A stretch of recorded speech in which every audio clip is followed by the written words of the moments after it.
Hey guys, I'm so excited to be here today. How is everyone doing? As you guys jump on to the live training today, we are going to dive in to what it means to, sorry, I'm sure you can hear my printer because I just printed something out for you guys. What it means to start to decipher between our conscious and our unconscious mind, what thoughts to start to listen to, as well as how we can raise our vibration. And I will share kind of a little bit of background with this with you as well, because when we start to raise our vibration, we come from this bigger, expansive place where we are open to receive abundance, dreams, the hearing from the voice of truth, all of this different stuff that is a big deal, especially when it comes to finding and aligning with our purpose. So as you guys jump on, feel free to say hi. I would also love to hear any breakthroughs or any aha moments that you guys are figuring out throughout this process. So again, really use this group, use the access that you have to me in this group, use each other just to support, uplift, ask questions, get help, get the breakthroughs, all the things. That's what we are here for. So all right, are you guys ready to get started? I am super, super excited for today's lesson because, like I said, this is all about starting to decipher between the conscious and the unconscious mind, what it is, as well as how to begin to raise our vibration. So, like I mentioned in lessons before, our conscious mind is more of what we consciously think about. So this is kind of the, like, what I'm gonna say, or what I'm thinking about for the day, or my planner, or I have to make my kid dinner, or whatever, this is what I've got on my schedule today. It's like that conscious thinking that we are doing. And then underneath that, we have our subconscious mind, or our unconscious mind. And this is the part that controls our body, that tells our heart to beat, right? We don't have to sit there and think beat, beat, beat, beat. We don't have to sit there and think breathe in, breathe out, right? We don't have to consciously tell our stomach to digest and all of that stuff. It just, that's what our unconscious or our subconscious mind starts to control. And what's really amazing is that it is this innate genius that is what developed us from the moment that we were conceived, from two separate cells that came together, and the dividing and this divine replication that happens into our heart is the very first organ that develops. And then as cells divide, it's like this innate intelligence that has the heartbeat, and that develops the lungs, and develops the liver, and develops the eyes, and the bones, and the muscles, and the hair, and the fingernails, and the legs, and the arms, and all of this stuff, right? We don't have to sit there. A mom who's pregnant doesn't have to sit there and tell her body to, okay, let's create this, and then we're gonna do this. It's like, no, it's this amazing, beautiful divine design that happens. And that is where our subconscious or our unconscious mind operates from. Now, what's really fun about our unconscious mind is that it's actually what we it's what we base most, if not all, of our decisions on. And it's because 80% of the foundation of the beliefs that we have, of the subconscious training that goes into us, is actually, like I said, 80% of it is foundational within our lives by the time we are 7. Woo! okay, like that's kind of a big deal, right? Like thinking back, like the beliefs that you have, whether it's about yourself, about who you should be, about how you should show up in the world, about who, if you're worthy enough, if you have enough, if you have what it takes, if you're worthy of love, if your money mindset, your money blueprint, whether or not you believe in abundance, or if money is bad, or if rich people are bad, or whatever it might be, those 80% of the foundational beliefs that control every decision, that control the internal monologue, that control the thoughts that go on in our head, is laid in our foundation by the time we are 7. And what's really, really interesting is that throughout our lives, we tend to replay the beliefs that we have picked up on between ages 0 to 7.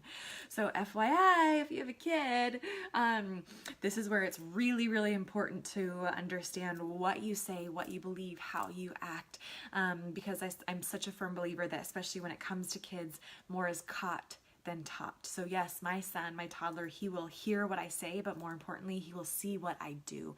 He will see how I respond. He will see how my husband and I talk to each other. He will see how we believe our beliefs about money, and whether it is abundance or if there's a scarcity or a lack mentality. He will see what it is, whether or not there is unconditional love or based on performance.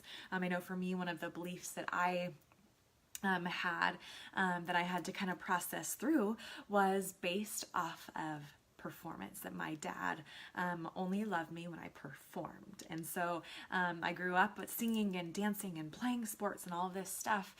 My dad grew up playing sports, and so that was something that we really connected on, and we would, he would practice volleyball with me, and he was actually a volleyball coach, and I ended up going to college for volleyball. But throughout my life, I started to, like, a belief that I had ingrained into myself was that my dad loved me because I performed well. And so that was something that I had to work through and unpack, and even just have a conversation with him and realize that that he loved me regardless. And if I failed, if I flopped, if I didn't get it right, it was just really something that my heart needed to hear from him. And so it helped me kind of untouch that belief when it comes to performance and receiving my dad's love. So like I said, we replay typically years 0 to 7 throughout our lives, the beliefs that we have attached to ourselves, the environment that we were around, as well as the vibration and the energy that we've been around as well. That's something that we tend to, it will just kind of resonate with our vibration. And I'll get into this in just a minute. So now getting into the difference between the conscious and the unconscious mind, what's really amazing is that when we go to sleep, the conscious mind goes to sleep, and the subconscious mind, but it still goes, right? When we go to sleep, our heart still beats, our lungs still breathe, our brain still works, our organs still process, or whatever it might be that happens when we're sleeping. And so we don't necessarily need our conscious mind there to operate, but it's also this really amazing tool. So when it comes to our conscious and our unconscious mind, if you think about it as 2 levels, we have this lower, like a downstairs brain and an upstairs brain. And it's actually, it's pretty funny because it is, it's like this in our brain. And so that downstairs brain is controlled by what's called the amygdala. And the amygdala is, this is based off of survival.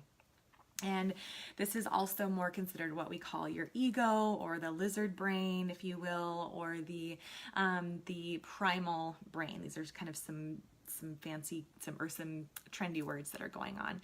So this is your ego. This is kind of if you remember the visual, and when you watched cartoons when you were younger, the devil or the angel, right? So it's the devil, quote unquote, or it is the voice that you hear that has the limiting beliefs that tend to hold you back or keep you safe, or have you not do the live video, or have you not reach out to that person, or not send that person a little message when you get that hint, when you get that little hit that, it's like, I'm thinking about that person, I should send them a message.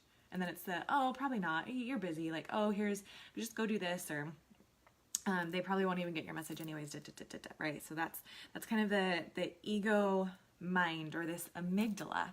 And there's actually, it's a good thing, right? Because when we're born, it's all based on survival. We come into the world as these as the most helpless beings, like even in the animal kingdom, like within a few hours, a deer can walk, and a baby deer can run and walk away from danger. Within like, I think it's like 9 months to a year, a baby lion has to be able to like survive on its own, because like the next round of litter, the next round of baby cubs is coming, and this lion has to be able to figure out how to survive on its own with the pride.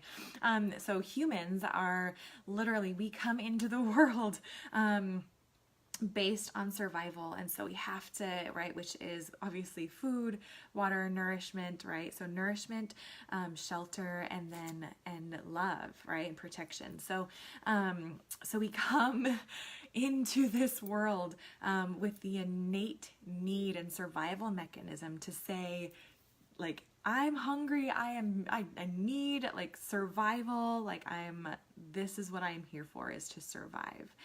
And we have this need for love, because if we are rejected, then right? So if the mother or the father or the parents or whatever rejects this child and abandons it in, like, let's say worst case scenario, right? And nobody finds it, right? Then the baby doesn't survive. So we have this innate divine design to be in survival. And that is an amazing thing to have as a child. But as an adult, those needs, or that need to survive, or that fear that when we get rejected, we're going to die, it's not necessarily applicable anymore, if that makes sense. So that is kind of the downstairs brain. And then we have this upstairs brain, which is actually controlled by what's called your pineal gland. And it's this really cool little, it's about the size of, I want to say, an almond or a walnut. And what this does is actually more, it helps us connect to rational thinking, that voice of truth, that inner feeling, that inner guide. It helps us kind of bring together our right and our left brains, right, the emotions as well as the logic, so that we can make rational decisions about something, as well as kind of, okay, get rid of the chatter, slow down, come back to center. And so the idea is that when we are in fight or flight, this downstairs brain, when we are in fear, when we are coming from this space of fear, this downstairs brain, it actually kind of puts up like a wall, or like a baby gate, if you will, because I have a toddler and I have a baby gate. It puts up a baby gate so that literally that brain function is prevented from getting up to this upstairs brain, or this higher level thinking and functioning of us as conscious beings. And so it's a really, really interesting place to be, because if you ever been in that space where it's like all of a sudden like it's this response, right? It's this fight or flight response. It's this fear response, and it could be as little as like even yesterday, I'll just be like totally like vulnerable, transparent, real with you guys as always. But I'll use this example, like Judah, my son, he was like pushing every single button. He's 2, and so he's like figuring out this whole like independence thing, and like what buttons can he push that gets a response or a reaction from mom. And he's like running out the door and running out the gate, and like laughing at me and thinking it's like this fun game. And then he stepped in dog poop, and then he like spilled his plate of food everywhere, and then he didn't want to eat it, and then or he didn't want to eat his food, and then he was jumping on the couch and like fell down, and like all like he was just like kind of wild and crazy yesterday. And so like my response, like all of a sudden it's like my survival mechanism, my mom mode, my amygdala, my amygdala kicks in, right? And it's like, now it's like fight or flight, like don't fall, oh my gosh, like okay, put like don't jump on the couch, or stand on the ground, like give the direct command, okay, like sit on the couch, we don't jump on the couch, okay, like watch out for the dog poop, like don't run out the front door, like stay in the house or go play out the back door. So it was like this constant fight or flight mode yesterday. And so, like my body was just like, my brain was just like going like go, go, go, go, go. And so it was really, really interesting because as that survival mechanism kicks in, right, it literally, like I could not think about things logically. And I raised my voice at Judah. I was like, Judah, you just stepped in dog poop. Like, oh my gosh, like we had to take the shoe off. And like, it was just like this disaster, quote unquote, how my amygdala was handling it.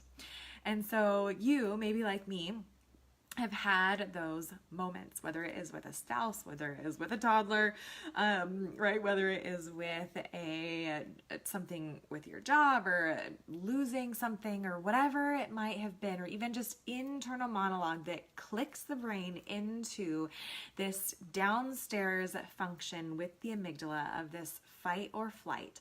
And like I said, it's all based off of survival.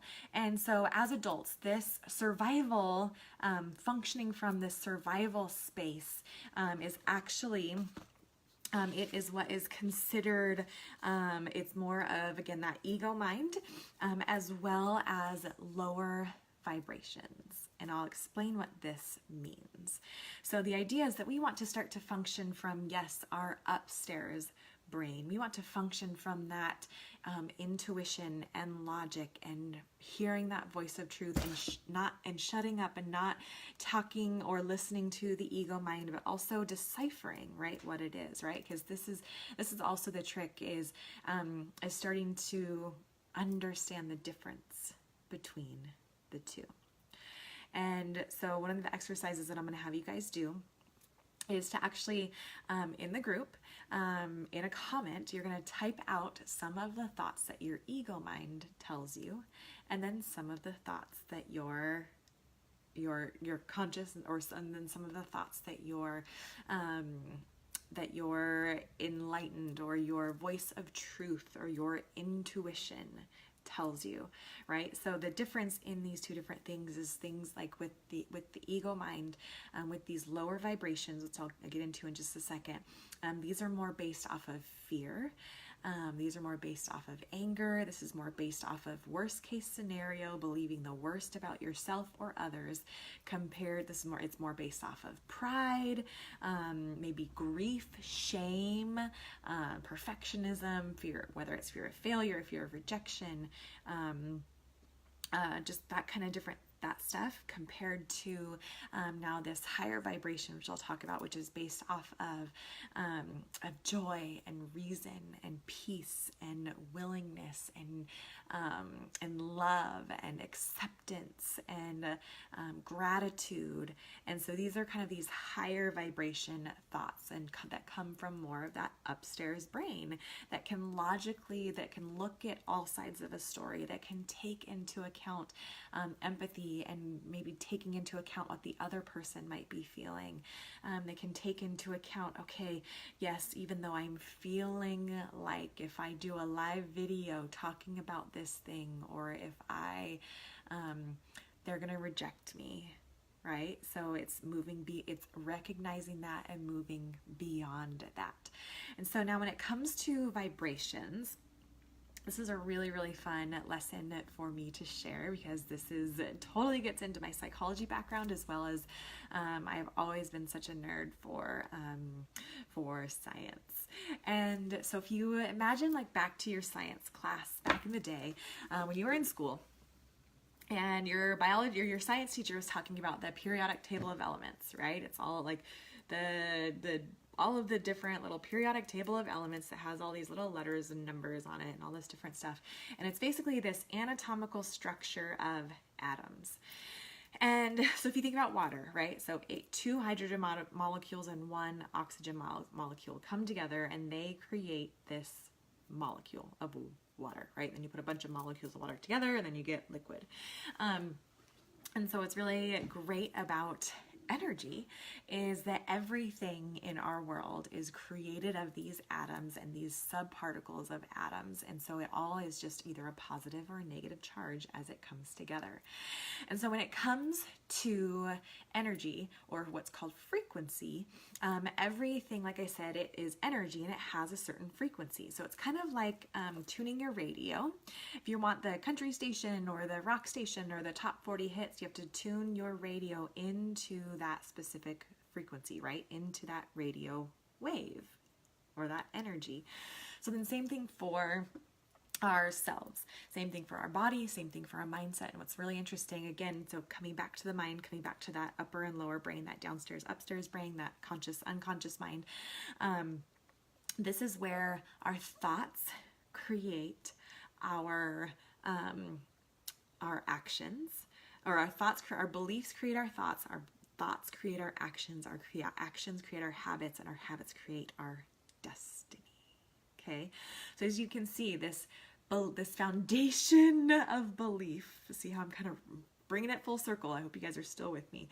So this foundation of belief, especially that 0 to 7 age, is that the foundation of our beliefs and how that creates our thoughts and what we hear in our head.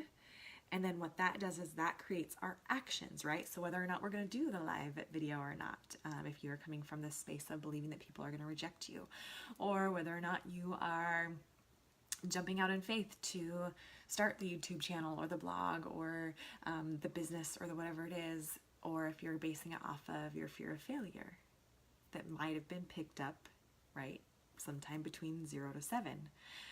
So as we are coming from these different spaces, from these different energies, so the reason why I gave you guys this, that fear, that releasing fear, sitting with your fear and releasing it, is because it's going to stack on all of this stuff. So now as we start to connect the dots, you can go back and be like, oh my gosh, I am afraid of failure, I am afraid of rejection, or whatever it might be, and I can go back to that exercise and I can start to detach from these beliefs that I've picked up from 0 to 7, okay?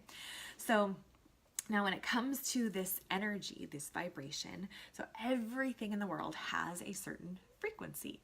So your eyes have a certain frequency because it's this certain combination of positive and negative atoms that have come together to create cells, to create your eyeball, right?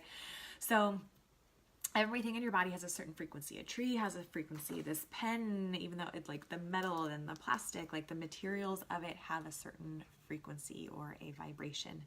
And what's really fun is that, so if you can think back to kind of an EKG, that is measuring, obviously, yes, of your heart, and then I forget what it is, the measurement of your brain. Scientists are now able to measure what it means to come from these spaces of when we are thinking about or feeling certain feelings. And it's really, really fun because you can see it on this chart. So as science is now, they're able to measure literally the frequencies of, or the vibrations of joy and peace and enlightenment, or gratitude, or courage, or pride, or fear, or shame, or anger. And what's for us as human beings, and I'll kind of go over that in just a second, but for us as human beings, we want to raise our vibration, okay? Because energy, like energy, attracts like energy. So here's what is really, really interesting. Okay, so shame is this, so you can kind of see these are a lot more contracted energies. So shame, guilt, apathy, grief, fear, desire, and this desire is more of like a jealousy desire. Anger, pride, all these different things are kind of these lower vibration frequencies that come from our brain and are sent through our body, because our brain is our nervous system, and it is sent through our body, and it literally affects every cell of our body. And so we come into this vibrational state based off of our beliefs and thoughts. Okay, is this connecting the dots for you guys? Okay. So now as we get kind of towards this middle stuff, courage. Anger will kind of bring, like, will kind of get you into action at least, to potentially, like, to possibly move up the frequency scale. These ones here, these ones tend to keep you in a loop, down low, in a low vibration stage. And trust me, like, I have totally been here. Like, when I had my miscarriage, I was in a deep, dark spiral of depression and shame, of being broken and being not enough and not what it takes, and all of that connected to every other instance in my life where I felt those same feelings, and really brought up a lot of that for me. So again, if you think of our brain and how it works with the experiences of our lives, it's all spaghetti and it's all interconnected. So that's why triggers will happen, to where when you something might trigger you to feel a certain way, but then it's also going to trigger every other instance of the way that you have felt that way in your life.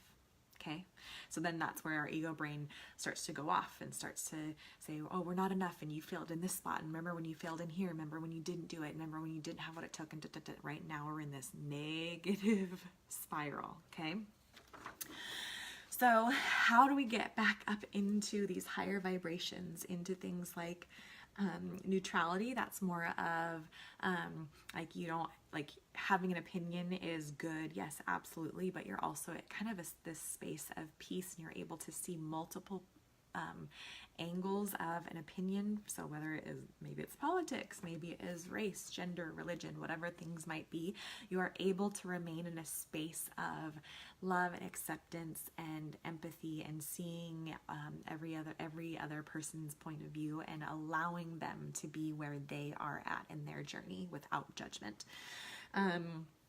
Willingness, acceptance, love. So what I always like to say, there's this fun saying, is love and above, right? So we want to be in this space of love, joy, peace, enlightenment, gratitude.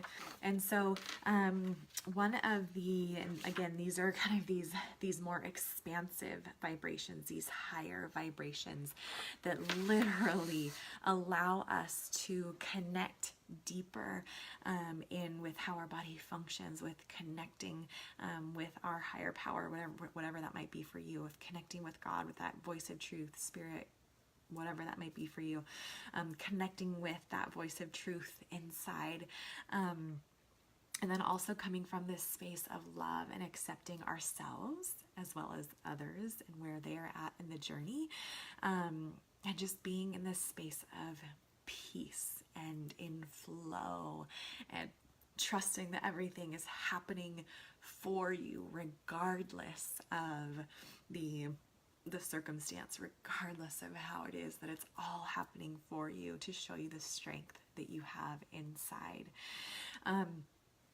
And so the, how do we get, if we're in these spaces of shame or guilt or grief or fear, or these lower vibration spaces, how do we get out of them and into these higher vibrations? Well, obviously one of the first things, like I did, what we did on day 2, was acknowledging your fears, sitting with them, handing them over, and coming out on the other side alive, right? That survival mechanism. So coming out alive on the other side of facing your fears. Another really amazing way to get into that space of these higher vibrations is, it's a simple exercise, and I'm sure that you guys have done it, but it is literally gratitude. Okay, so one of the exercises that I like to have people do, and I'll have you guys do this, but it is writing down 100 things that you are grateful for. And it's not just like writing them down like, oh yeah, I'm grateful for this, I'm grateful for that. And you can probably get through 50 or 60 things, like, yeah, my family, my house, my job, I'm grateful for it. You know, it's kind of, but then all of a sudden, if you get towards the end of this list, and it's like, okay, like, what else am I grateful for? And I know for me, I kind of like start looking around. I'm like, I'm grateful for the hand that I'm writing this gratitude list on. And it's like, actually, I am really grateful for my hand.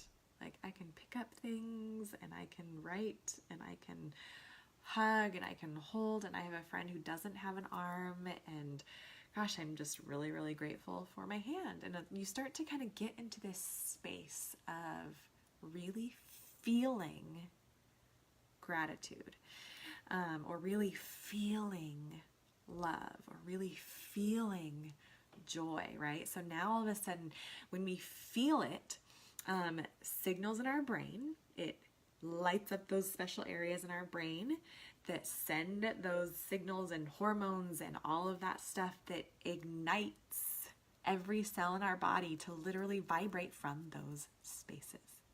Okay, so I'm gonna give you guys a couple things of homework, as well as a couple resources to start to get into understanding what it means to learn and listen, learn the difference between our ego and our conscious and our unconscious mind, how we can start to retrain the beliefs that were laid down in the foundation from us from 0 to 7, especially the limiting beliefs. So that's where, again, day 2 will help with that, as well as, like I said, I want you guys to type out in the group, in some comments, some of the different, whether it's the limiting beliefs or the things that your ego mind might tell you, you know, whether it's you're not good enough, you don't have what it takes, they're not going to like you, maybe some fears that you have, as well as then the opposite of that. And we want to come from now this space of the voice of truth. And if you guys need help with some of this, affirmations are really good. Meditation is really good, which is why I have you guys meditating and filling your brain with the good stuff in your power hour from day 1. So you guys can see how this is stacking up. See, there's methods to my madness. But also, not only mantras are really, really helpful, but what this starts to do is just kind of it fills your brain with something different so that you can start to recognize the difference between the voice of truth, between these higher vibration thoughts compared to the limiting beliefs. And the first step is to being aware of them. Because then you're able to say, actually, nope, I'm not going to believe that one. I'm going to replace it with this belief. And nope, I'm not going to believe that. I'm going to replace it with this belief. So write in the comments. And again, this is going to take courage. It's going to take probably overcoming, whether it's fear of rejection or, you know, it's like, oh, like, am I going to, like, maybe perfectionism? Am I going to say the right thing that Charity wants me to say? Like, there's no right or wrong answer. We are all loving and accepting here in this group, and I hope that I have been vulnerable enough to, vulnerable and truthful with you guys enough to where you're seeing, like, here I am, like, it's all out on the table. Like, I'm, like, telling you guys all, like, my junk, and, like, that I was, like, stuck in depression and all of this stuff, in hopes and with intention that it will give you courage enough to be vulnerable and real in this group too. Okay, so like I said, so then part of your homework is to write a post in this group and just kind of write a section of some of those limiting beliefs, as well as then a section of maybe some things you've heard from the voice of truth. I'll post a meditation that I have for you guys, that if you want to grab it, you totally can, and some affirmations, because again, that is just things that go back into your brain that start to reprogram that subconscious mind and the voices that we hear and the thoughts that we think and the beliefs that we have, which again then affect our actions, create our habits, and create our life and create our purpose. Okay, so I'll post a couple of resources, as well as another really fun one that I like to do is what's called hypnosis. And there's a really, he's a friend of mine, his name is Joseph Clef, and he has a great app, and it's the Joseph Clef hypnosis app. And so I use this at night when I go to bed, based off of whatever I'm feeling, or if I know I have something going on tomorrow. And so what it does is, because our unconscious mind doesn't go to bed, the words that he says, it just lets us kind of detach and reframe our thinking and our beliefs at that subconscious level. And what's really fun, especially being a high-level achiever that I am, is that I like that even while I'm sleeping, there's still stuff getting done. And so it's a really great way to kind of start to reprogram those beliefs. As well as another resource is just even signaling those neural pathways within the brain is what's called binaural beats. And so there's an app called iDozer. And it's a really great app. And so what it does is you stick your head buds in, you kind of meditate and just kind of get centered and focused right before. And then you put your head buds in and you just like sit in a quiet space. And then what happens with the binaural beats is that it's just like some easy playing music above, but then underneath it's like these deeper, lower tones that go like from your one ear to the next. And so it's like beep, boop, beep, boop, boop, beep, boop, boop.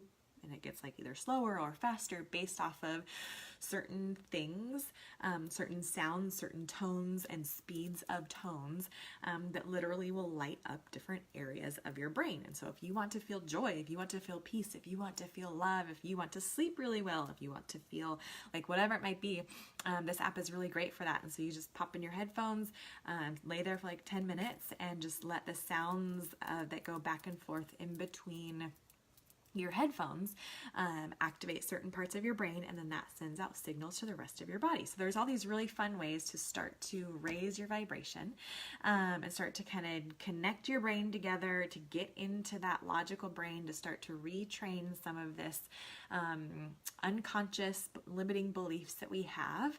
And then one other thing of homework that I have for you guys is a list of 100 gratitude things. I want you to really feel it, like feel some of those times that you have just been really, really grateful, like whatever. It could have been years and years ago, but you know, that feeling of gratitude is what we're really going for, because our brain doesn't know real from imaginary. And so if we can even just go back to that space and just get the feeling of gratitude and start to just write from that space, again, that raises our vibration, gets us more into that expansive space. And then as we raise our vibration, as we start to raise our consciousness, as we start to understand that, okay, my ego brain is not what I need to listen to and not the fear that I need to come from, that's coming from this other space where I can recognize the fear, but I can still move ahead anyways. Into joy and into abundance and into fulfillment and into gratitude. And so that's kind of the homework that I have for you guys is your post about just kind of some of the limiting beliefs compared to the voice of truth that you might personally hear. And then a list of 100 gratitude things. And like I said, I'll post some resources in the group as well as in our members area so that you can have access to like the hypnosis, the iDozer app, even the affirmations that I have. Just so that you guys can have fun access to that stuff. And like obviously feel free to Google all of the, like you can like Google mantras or affirmations, or YouTube has a ton of like meditations and that fun stuff as well. So I'll just post some research, or I'll post some resources. But I would love to see just kind of what you guys are grateful for. You take a picture and post it in the group of your gratitude, and feel the difference. Feel the difference of what it feels like when you come from a space of those limiting beliefs and maybe how those have been holding you back.